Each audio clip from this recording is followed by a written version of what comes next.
할렐루야 샬롬 인사하십니다. 할렐루야 샬롬 샬롬 샬롬 샬롬. 하나님 사랑합니다. 여러분 주 안에서 사랑합니다. 오늘은 정직한 자는 야훼 얼굴을 배우리이다.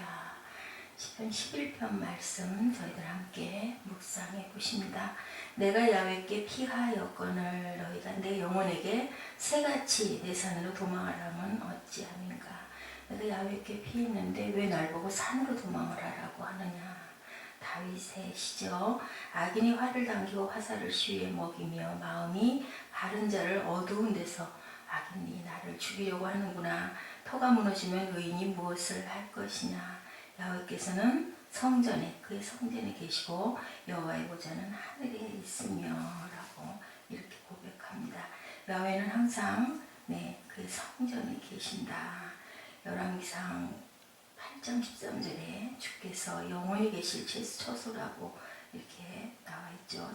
역대하 6장 2절에도 주께서 영원히 계실 처소로소이다. 하박국에도 오직 여호와는 그 성전에 계시니. 출애굽기 25장 8절에도 내가 그들 중 거할 성소를 그들이 나를 위하여 지었다.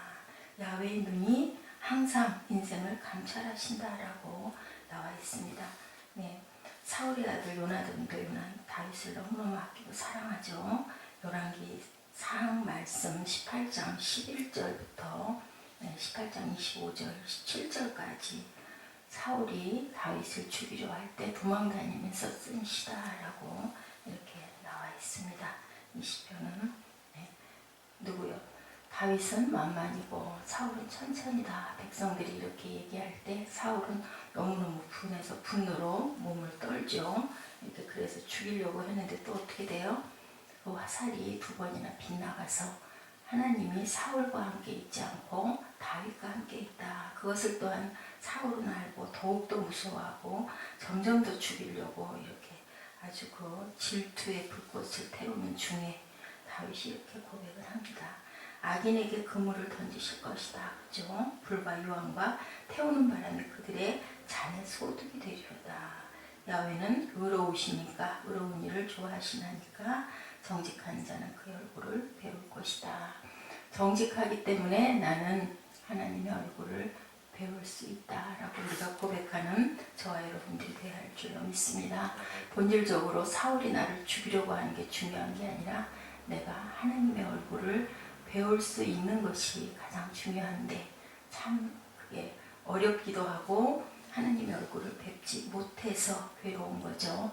하나님의 얼굴만 배우면 그 문제는 아무것도 아닌 줄로 믿습니다. 내가 주님께 피하였거늘 어찌하여 너희는 나에게 이렇게 말하느냐. 표준 새번역에 그렇게 나와 있네요. 너는 새처럼 너희 산에 피하여라. 악인이 활을 당기고 시위에 화살을 메워 마음이 바른 사람을 어두운 곳에서 쏘려 하지 않느냐. 기초가 바닥부터 흔들리는 이 마당에 의인인들 무엇을 할 수 있겠는가. 주님께서 그의 성전에 계신다. 주님은 그의 하늘 보좌에 앉아 계신다. 주님은 그의 눈으로 사람을 살피시고 눈동자로 꿰뚫어 보신다. 주님은 의인을 가려내시고 악인과 폭력배를 진심으로 미워하신다. 불과 유황을 악인들 위해 비오듯 쏟으시고 태우는 바람을 그들 잔의 몫으로 안겨주신다. 주님은 의로우셔서 정의로운 일을 사랑하시는 분이니까 정직한 사람은 그의 얼굴을 뵙게 될 것이다. 아주 쉽게 풀이가 되어 있더라고요. 제목에 다윗 시편의 저자는 다윗입니다. 1절에 이렇게 말씀하고 계시죠. 성전에 계신다. 4절에도 성전에 계신다. 이렇게 다윗이 골리앗을 물리치는 바람에 이런 일이 일어났습니다. 죽이고 싶어서 여러 가지를 시행을 하죠. 포피를 100개를 잘라오라고 했더니 죽이려고 그런 거잖아요. 싸우면서. 그러다가 네가 거기서 전사했으면 좋겠다 했는데 100개가 아니라 몇 개를 배워갖고 옵니까? 200개를 18장 25절에 보니까 200개를 배워옵니다.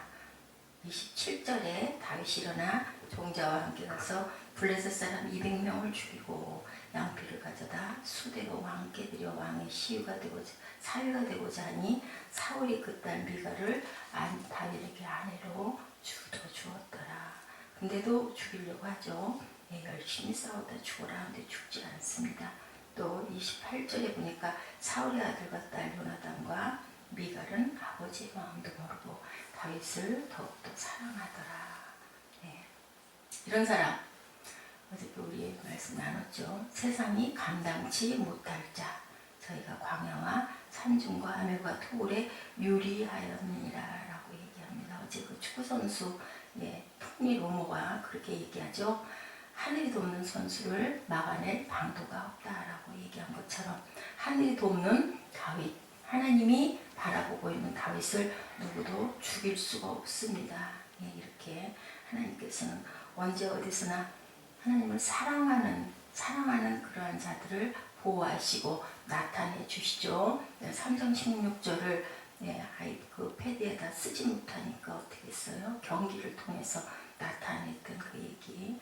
토니의 패싱거리가 310야드였다고 그러죠. 시청률이 31.6%를 기록하도록 이렇게 만들어 주시는 하나님, 놀라운 능력, 놀라운 기적, 그죠? 그래서 증인이 될 수밖에 없는 우리들이 되도록 만들어 주시는데, 이 사람들이 다 믿음으로 말미암아 증거를 받았는데 약속을 받지 못하였으니, 히브리서 11장 39절에 40절에 이는 하나님이 우리를 위하여 더 좋은 것을 예비하셨은즉 우리가 아니면 저희로 온전함을 이루지 못하게 하려 하십니다.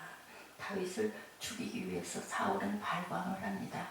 그렇지만 그것을 이룰 수는 없는 거죠. 왜냐하면 어떤 날에도 어떤 상황에도 어떤 위험에도 누구에게 피하기 때문에, 하나님께 피하기 때문에 아무도 다윗을 해칠 수가 없습니다.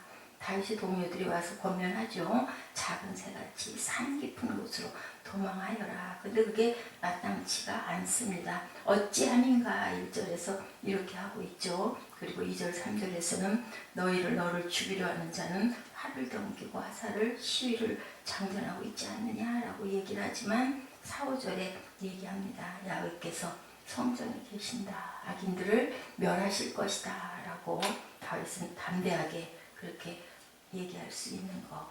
터가 무너지면 의인이 무엇을 할 것이냐. 이건 뭘까요? 다윗의 내면에 유혹이 있는 거예요.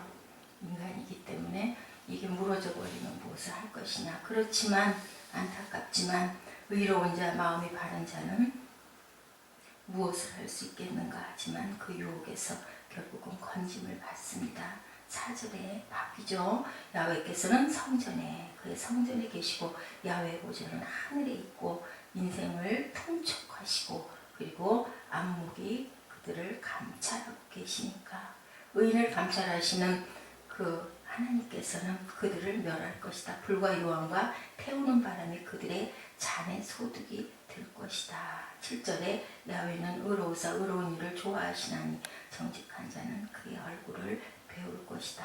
내가 야훼 집에 피했는데 너희들이 나에게 새같이 산으로 가라고 하는 것은 무슨 일이냐.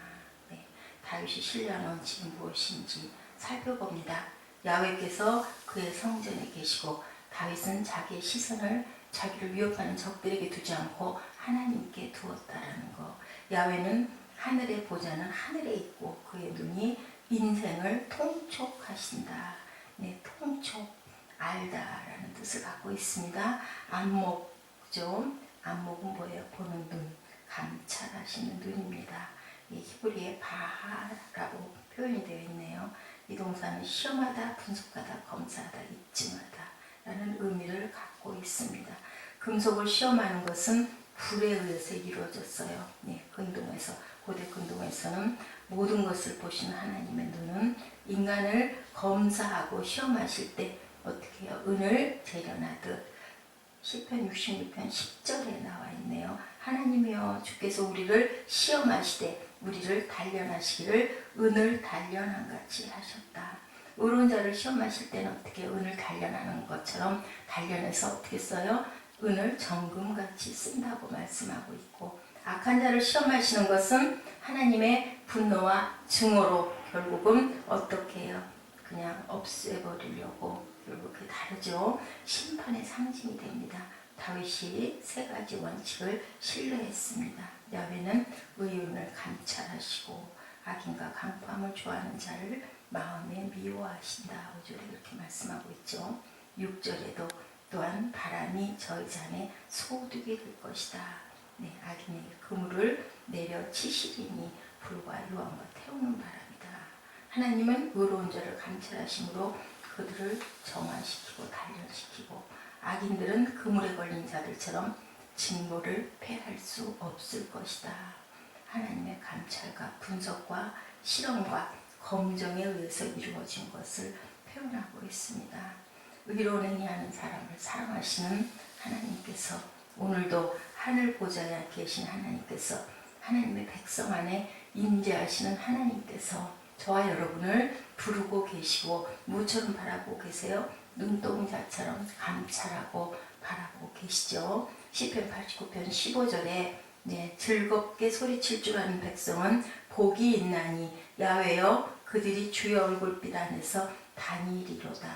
다윗의 확신이 무엇으로 바뀌었어요? 찬양으로. 시편은 곡조를 달아서 많은 시편들이 음률을 붙이고 곡조를 붙여서 찬양으로 나타냈던 그러한 그 시죠. 의로우신 야훼 하나님, 정직한 자는 야훼의 얼굴을 배우리다.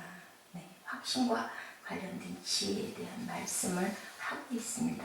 신앙인에게 확신은 굉장히 중요합니다. 시편 강의 10장까지 오는 동안 확신에 대한 말씀은 굉장히 자주 언급이 되어 있죠. 확신이 결코 확신하는 자기 자신과 관련된 평가에 근거하지 않고 어디에 근거해요? 하나님에 대한 확신에 근거한다라는 것. 하나님을 아는 것, 하나님의 뜻을 알미 바로 확신이라는 것. 하나님에 대한 확신이 될 줄로 믿습니다. 우리가 기도한다는 것이 무엇일까라는 것을 생각해 봤습니다. 하나님의 얼굴을 구하는 것이죠. 기도하는 것은 곧 하나님의 얼굴을 구하는 것입니다. 악인에게는 하나님께서 재난으로 의인은 정금같이 쓰시기 위해서인데 마태복음 4장에 예수님께서 공생의 기간을 끝내시고 사단에게 시험 받으시죠. 그랬을 때 만약에 그것을 제대로 그 시험을 통과하지 않았다면 어떻게 됐을 것인가 여러분 생각해 보셨습니까?